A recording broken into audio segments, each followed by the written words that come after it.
magacayga waxaa Mar Xuseen Aadan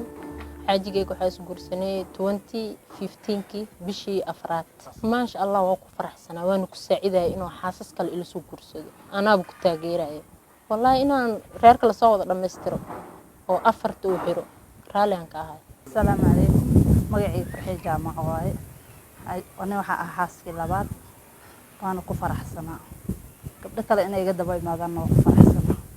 ani xaajiga waxa isguursanay 2018kii waana ku faraxsanaay wana ii sheegay inuu laba xas leeyahay caruur ay u joogto maasha Allah sidaas aan ku soo galay inay mid iga dambeysana waa la ii sheegay maasha Allah waan ku soo dhaweeyay waana ku taageeray waxaan gabdhaha u baaqayaa in ay dhinaca diinta fiiriyaan oo midee haddii uu qofkii awood leeyahay oo ninka labada xaas ama saddex xaas haddii uu guursado oo awoodeeda ka soo bixi karo in lagu taageero ilaahay baa ku mahadsan isku imaashaha maanta aan halkaan isugu nimid alxamdulillah aniga magacaygu waa Naxwa Cabdicasiis guurkaygu wuxuu dhacay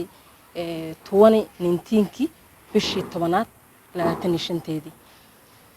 October 25teedii waa dumarka iga horeeyay way ku faraxsanay xaqiiqatan sida aan dareemayo maxaa yeelay annagoo oo wax xiriir marka inaan musayga aan isqabin bay isoo wada xiriirinayeen dhamaantood dabcan qofku markuu ku soo xiriiriyo iyo markuu ku soo xiriirin waa dareemi kartaa awoodda ka dhaxaysa labadaas marka maasha Allah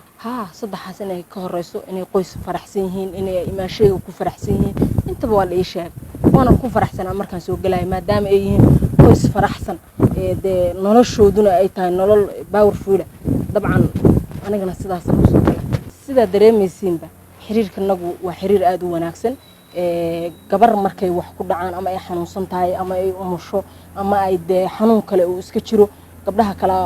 garab siiya caawiya dhinac walba family-gan waa family isku faraxsan family-gooda isku faraxsan yahana anytime waxa dhacaysa in ay mar walba isgarab taagnaadaan garab banaani ma jirayso waxaa jira baraha bulshada in qoyskeena aad iyo aad loogu mashquulay annagana wax oo diinta ka baxsan ma nasuubin shacabkeena Soomaaliyeed waxa ugu baaqi lahaa inay mashquulka naga dhaafaan maadaama anaka diiniyan wuxuu Ilaahay nafara aan suubina sunnada rasuulka aan suubina wax lagu mashquulo ma nasuubin marka shacabkeena Soomaaliyeed waxaan dhiilay